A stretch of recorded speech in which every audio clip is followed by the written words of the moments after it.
Boa noite a todos, né, mais uma vez. Dizer para vocês o quanto eu estou feliz de estar aqui, né? Estou aqui com a minha esposa, a Adriana, estou aqui com a minha filhinha, Yaya. Estou aqui representando a minha família.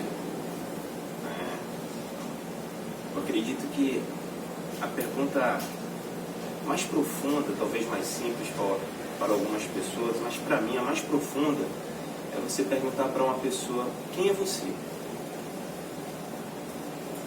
Porque se a gente buscar dentro dos padrões sociais, a gente diz um nome, né?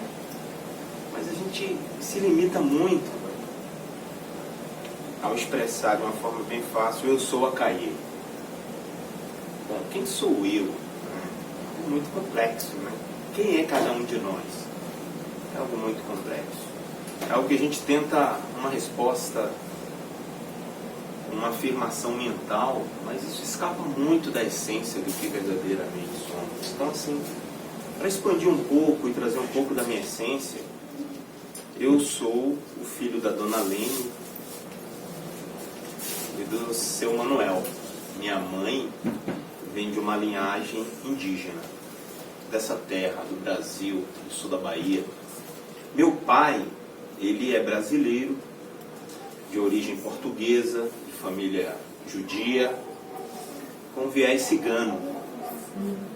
Então eu sou algo muito assim que eu não consigo me aproximar só de um nome. Então, quando eu trago o que eu represento, eu sou a representação de uma família, de uma linhagem. Isso já me aproxima um pouco mais, talvez, ou do meio do caminho, ou do meio da ponte, do que eu sou. Venho estudando, uma parte minha vem estudando o xamanismo há muitos anos, vem se curando, eu trago muitas curas, né? Vou fazer 42 anos de idade, comecei nesse caminho xamânico há 21 anos, trabalhando como instrutor, como professor de xamanismo, há 21 anos. Comecei aqui em São Paulo, na capital, num espaço na Rua Flórida, no Brooklyn, muitos anos atrás, chamado Sapientum, esse local. Depois se formou Tribo de Shiva, depois se formou Aldeia de Shiva, e aí depois de um tempo eu conquistei uma terra na cidade de Juquitiba, 100 mil metros quadrados, pura natureza, todos estão convidados a um dia lá conhecer, e batizando de terra xamã, porque o xamã não somos nós. O xamã é como aquilo, né? Ninguém se denomina xamã, é como você pergunta: quem é você? Eu sou Acaê. Não, eu acho isso muito cruel, você perguntar para alguém, esse imediatismo de você ser forçado a se posicionar que você é isso. Eu acho que como padrão social, isso é uma forma assim, o convencionalismo, né, da vida moderna, né? Eu sou isso, mas não, isso não me afirma, isso não cria a identidade do que eu verdadeiramente sou. Então, quando eu represento uma família, talvez isso se aproxima um pouco da minha linhagem, do sistema de crenças que fazem parte da minha história. Então, o xamanismo começou muito cedo na minha vida, e desde os 21 anos atrás que eu comecei, muitas coisas bacanas, coisas maravilhosas aconteceram. Eu passei a cruzar o caminho de diversos mestres xamãs no Brasil, tive a oportunidade de viajar para outros lugares. Conheço hoje praticamente, tive a oportunidade e o merecimento de conhecer quase todos os continentes, mais de 50 países. Tive a oportunidade de chegar no Nepal, no Tibete, no Himalaia, onde me impressiona a espiritualidade daquele lugar, e onde tive uma conexão com o xamanismo do Trans-Himalaia, onde Shiva, não o Shiva da Índia, mas o Shiva do Himalaia se apresentou como sendo o criador do xamanismo ancestral. A palavra xamanismo que conhecemos, ela surgiu de 1960 para cá, é de origem antropológica, os antropólogos que criaram a palavra xamanismo que conhecemos. E essas práticas ancestrais que antecedem o xamanismo, eu passei a conhecer no Himalaia como sendo xamanismo. E venho dessa linhagem A partir de então, trouxe esse conhecimento comigo, me identifiquei muito com essa linhagem xamânica do Himalaia e resgatei a minha ancestralidade indígena matriarcal, materna. Fundei a aldeia Tiva, ou Terra Xamã.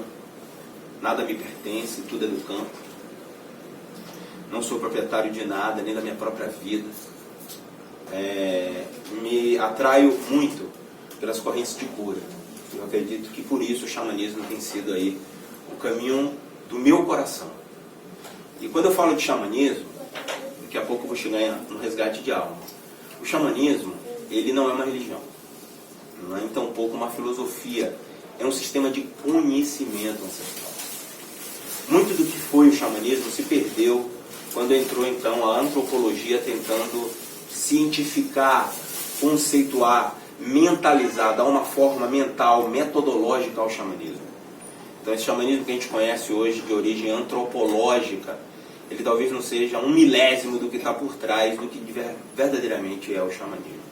Talvez a gente, através das plantas mestras, se aproxime um pouco dentro das vivências com algum xamã, com algum condutor xamânico, do que venha a ser esse campo tocado pelos atributos xamânicos. Talvez essas plantas sagradas, elas possam abrir alguns portais do nosso coração e nos mostrar aquilo que a nossa própria ancestralidade negou pela imposição, pela inquisição, pela negação do que verdadeiramente somos em essência, amor, unidade. Mas honro ser homo sapiens, adoro ser ser humano, admiro cada ser humano independente da sua crença, da sua opção sexual, como um bom aquariano, Então sou assim uma pessoa que busco estar em qualquer lugar, desde que tenha o respeito, a integridade, o amor. Esses valores são muito importantes para mim, de troca verdadeira. Então, dentro do xamanismo, do Himalaia, eu tive acesso a essa compreensão. Isso então fez muito sentido para mim. E eu aprendi que o xamanismo, ele não é uma prática mental, não é algo da cabeça.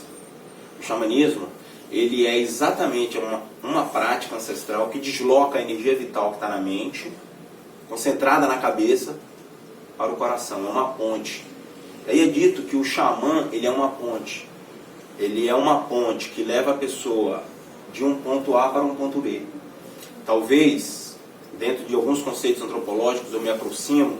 Talvez o xamã é alguém que tem um dom inato de levar as pessoas de um estado material para o espiritual. Talvez seja isso que esses mestres xamãs que eu tive acesso tentaram me ensinar, que é o deslocamento da energia vital da cabeça para o coração. Esse é o xamã. E o maior xamã que eu já estudei, e que eu tenho também um contato muito profundo, foi aquele de onde surgiu o cristianismo, que é o Mestre Jesus. Então, Jesus, para mim, ele tem um arquétipo do grande xamã que já existiu nesse planeta. Pois ele andava, ele dominava os pranas. Ele tinha um poder inato de tirar a pessoa da mente, levar para o coração e suscitar dali a essência através da fé. Ele andava sobre o mar. Ele andava no deserto.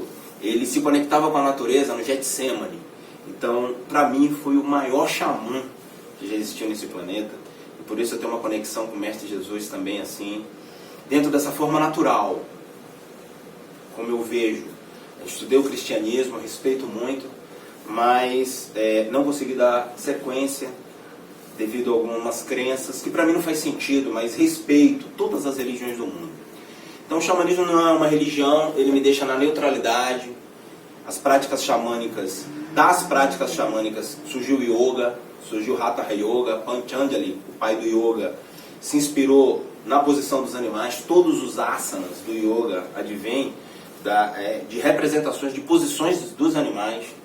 A necessidade de meditar, a necessidade de deslocar a atenção da energia vital que se encontra na cabeça para o coração.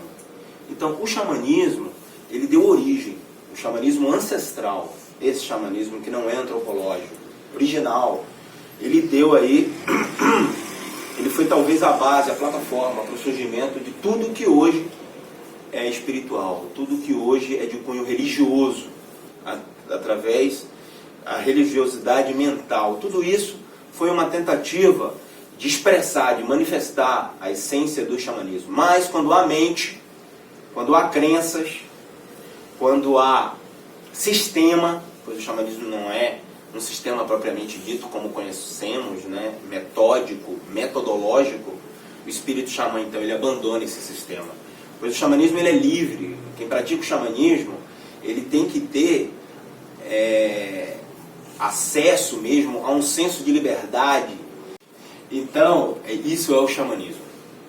Então, onde não há isso, onde há castração, crenças que limitam, o espírito xamã, ele abandona esse meio. Então, eu na tentativa da palestra que eu estou iniciando, sei que o tempo também é bem calculado, né? Estamos na cidade, temos outros afazeres amanhã, eu falo muito. Então, eu dou aula de xamanismo há muitos anos, há 21 anos aí. Se eu vou falar de xamanismo, eu fico falando aqui 7 dias ininterrupto. Mas tentei, assim, sintetizar para vocês o que é xamanismo para mim, através da minha experiência. Existem diversas tradições xamânicas, você vai conhecer diversos xamãs, praticantes de xamanismo, facilitadores de xamanismo. Eu posso dizer que eu sou um facilitador de xamanismo. Eu sou um professor de xamanismo. Um xamã, ele nunca se autodenomina. Hoje eu tenho uma comunidade, naquela comunidade, diante dos atributos do xamanismo que praticamos, as pessoas têm o acesso ao conceito original do que é xamanismo. Então o xamã, ele é denominado pelo clã, pela comunidade. Então é a comunidade que fala, aquela pessoa tem um dom. E esse dom é um dom dos xamãs. Então na minha comunidade me chamam de xamã. Eu aceito, mas também não me afirmo apenas como um xamã. Porque é a mesma coisa que eu me apresentar como... Quem é você? Sou Acaê? Sou um xamã? Não. Talvez isso seja um pouco, né? Mas eu prefiro me apresentar dizendo que eu sou Acaê, filho da Dona Lene, do seu Manuel, esposo da Adriana, pai da Yasmin, do Giovanni e do Mateus, um peregrino, um andarilho, uma pessoa que gosta de falar bastante, de cantar bastante, de compartilhar as experiências boas, as minhas superações, as minhas curas. Sou um ser humano. Estou entrando em um setênio muito bacana agora, que é dos 42 aos 49, onde não existem assim aquelas máscaras que me aprisionavam e que me faziam sofrer. Então todas essas máscaras eu consegui jogar para a terra. E tem muitas ainda, talvez inconscientes, aí operando, né? Mas eu continuo no estudo, na humildade, tentando cada vez mais me encontrar, me curar, para que eu continue passando para os meus filhos, para gerações futuras, essas curas que eu tive que passar e que está no meu DNA, que vem da minha linhagem também, de mãe e pai, e que se encontram hoje dinamizadas em mim. Muitas eu já trabalhei, muitas ainda a trabalhar, e talvez oferecer para as próximas gerações, meus filhos, uma plataforma um pouco melhor do que a plataforma que eu encontrei quando eu encarnei.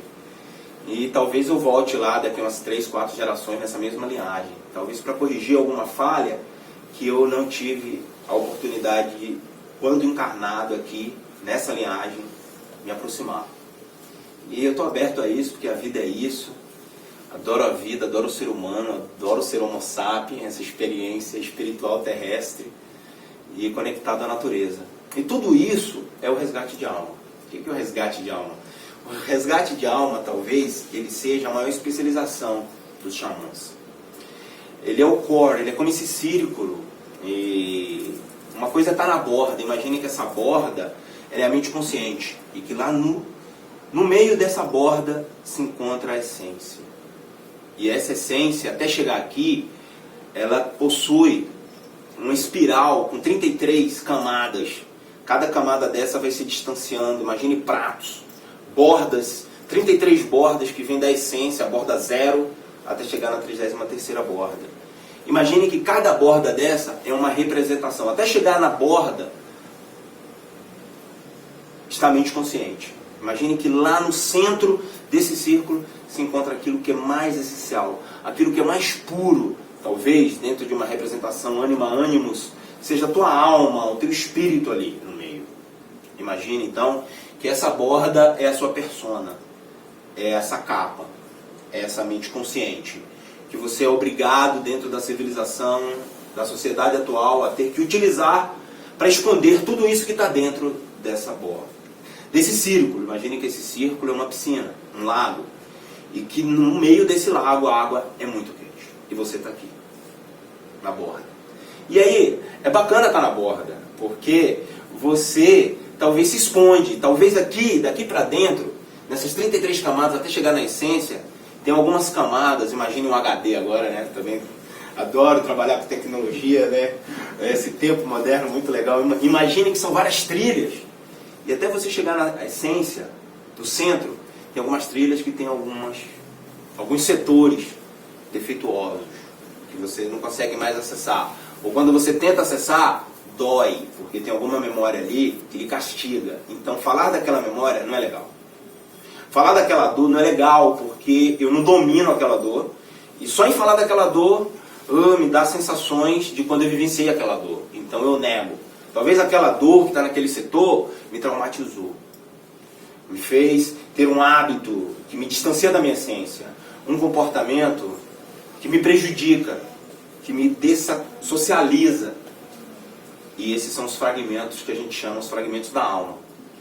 Então o que é o resgate de alma? É uma técnica xamânica, um conhecimento ancestral, onde o xamã vai em busca desses fragmentos e traz esses fragmentos para sua mente consciente e busca, dentro de uma representação simbólica, metafórica, aproximar você de uma forma lúdica, pois a linguagem do xamã é sempre inconsciente, e foi dentro desse conhecimento que Jung e Freud foram aprender com os xamãs siberianos, foram fazer N estudos com os xamãs siberianos, para entender o teor da vivência dessas pessoas, e como que eles conseguiam, através da arte do transe, que vem através do uso do tambor, que é o instrumento principal do xamã, pois esse instrumento ele tem a capacidade de trazer a ressonância Schumann, medida hoje por uma escala que vai de 8 a 22 Hz.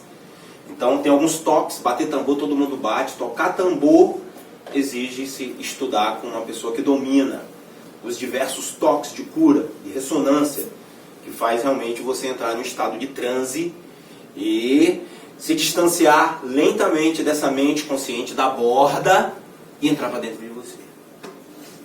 Então tem gente que o que está da borda para dentro é muito dolorido. E que sempre fala, lá vem um tambor, aí já sente uma energia, um calor e talvez uns arrepios. E não, eu não quero essa coisa de doido, eu vou incorporar um espírito, vai baixar o santo. E não é bem por aí. Hoje existe toda uma ciência que estuda o xamanismo, né? Então a psicologia, Jung, né, estudou muito o xamanismo. Então, daqui a pouquinho, a gente vai abrir esse círculo, que é esse campo, né, através das práticas xamânicas. Outro grande xamanista, né, não aborda o xamanismo talvez assim como nós, mas é Bert Hellinger. Eu também sou constelador familiar há 15 anos, estudo as constelações sistêmicas familiares, só que sou adepto da constelação xamânica. Então, porque compreendo profundamente que a constelação ela é profundamente xamânica pela própria história e constituição da metodologia segundo Bert Hellinger, né? Indo estudar com nômades, né, xamãs, né, e já era um método de cura desse povo, então como não pode ser xamânico as constelações? Respeito, né, as frentes clássicas da constelação, mas eu me identifico mais com o campo enriquecido com os atributos xamânicos.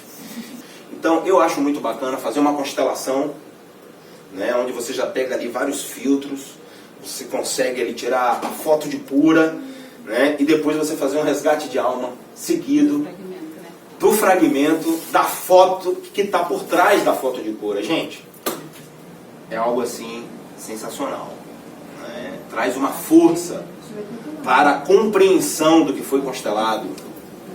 Assim, de uma forma mais amplificada, comparado a apenas fazer uma constelação. Não estou dizendo que apenas não seja legal.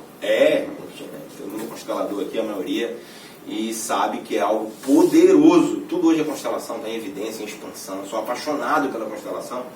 Agora, quando a gente inclui o resgate de alma, eu falo que é a cereja em cima do bolo de chocolate. Né? Então, eu poderia também ficar horas aqui falando de resgate de alma. Mas, vou falar um pouquinho mais de resgate de alma, um pouco mais assim do conceito, né, do resgate de alma. Então, dentro do xamanismo, o resgate de alma, ele vem a trabalhar, a trazer de volta os fragmentos da alma. E quando a gente fala de alma no xamanismo, a gente está falando do complexo de energia vital. Energia vital. Imagine que nós temos uma alma, né, e que se a gente faz uma cirurgia, a gente perde o quê? Energia vital. Se a gente tem um acidente, perde um pedaço ali, né, desfragmenta um pouco da nossa energia vital. Se for uma batida de um carro muito violento, o que acontece ali? Você morre. A energia vital sai do seu corpo. Não é isso? De tão forte que foi. Então, temos uma alma. E a depender dos contextos traumáticos da nossa vida, abusos sexuais que possamos ter sofrido desde a infância, né? Aborto, se você já é mulher e teve um aborto, teve ali com aquela dor, não apenas física, mas emocional. Então é um aborto espontâneo. Há ali uma desfragmentação da alma. Tudo aquilo que você sentiu uma emoção muito forte e você sentiu confuso, não tinha capacidade neurológica para suportar aquela dor e teve que procurar ajuda, teve que se distanciar para poder se curar, para poder se sentir melhor. Tudo isso é classificado como sendo os momentos de perda da alma. Bom, eu já tive N perdas de alma, né? Eu acho que não tem um ser humano nessa vida, né, Homo sapiens, que não passou desde a época das cavernas, né, que não passou por uma perda de alma, né? E aí são várias as situações que podem acontecer a perda de alma. São várias. Mas assim, para que a gente possa entender de uma forma conceitualmente mais rápida, imagine então esses incidentes na nossa vida traumáticos, muito dolorosos, né? Uma cirurgia, um estupro, a morte de alguém que a gente amava muito, que se foi, e a gente passou a ter uma dor muito insuportável para lidar com aquela situação, um filho que morreu, alguém que morreu, uma separação com alguém que você amava muito, né? Um ato de injustiça, tudo aquilo que você teve que liberar muita emoção. E é tão impressionante que quando a gente traz esse fragmento, a pessoa sente na hora. Quando eu sopro no coração, a pessoa sente uma emoção. Voltou aquele fragmento. Então, o resgate de alma é uma técnica que trabalha essas perdas. Né? Então, assim, teria que ser um curso, um workshop de 3, 4 dias para eu trabalhar aqui. Fechado. Né? Resgatar a alma e praticar o resgate de alma com cada um de vocês. E conceitualmente, para vocês entenderem o que se trabalha o resgate de alma. Ele vai em busca desses fragmentos. Né? Então, eu acredito que de maneira conceitual nos aproximamos, né? Um pouco do xamanismo, outrora falado, né? Mencionado. Me aproximei um pouco do resgate de alma, de uma forma conceitual também, mas que já dá para a gente ter uma compreensão do que se trata. E aí tem uns treinamentos que aí são profundos, né? Os meus treinamentos são 100% práticos, né? É um curso na veia mesmo, os meus cursos não têm apostila, são 100% práticos. Né? Mas no que fala de resgate de alma, eu sou muito tradicionalista, né? Porque é a especialização master do xamanismo. É a técnica principal, é a terapêutica principal do xamanismo. Então, vamos abrir o círculo então?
Lentamente, no seu tempo, no seu jeito, você pode voltar bem lentamente, abrindo seus olhos, mantendo sua conexão com esse ser.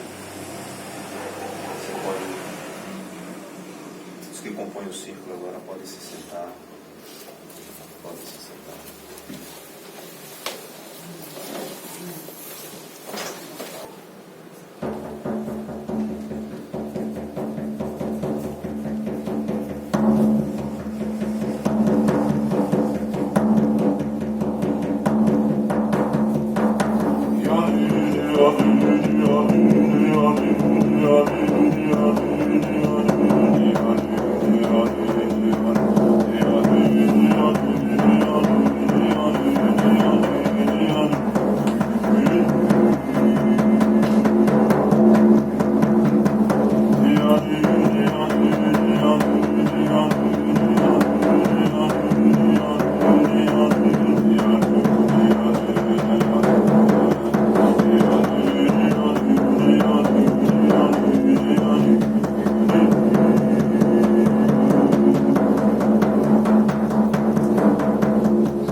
presença, minha mãe.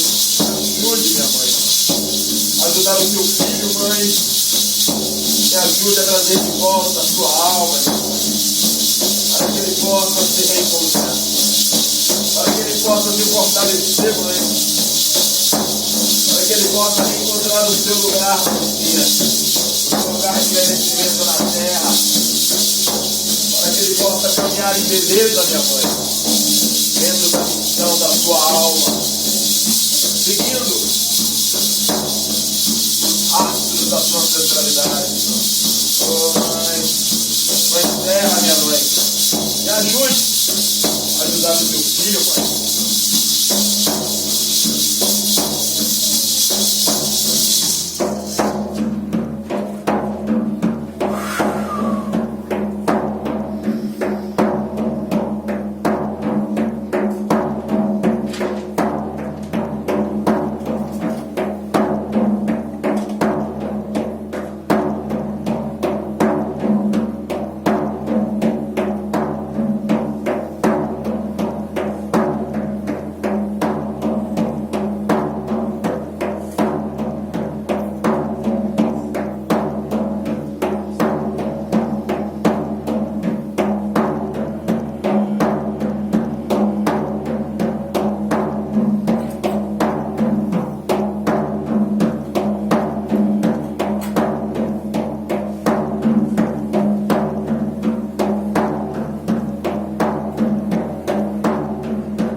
Segurou por 3 segundos, olha.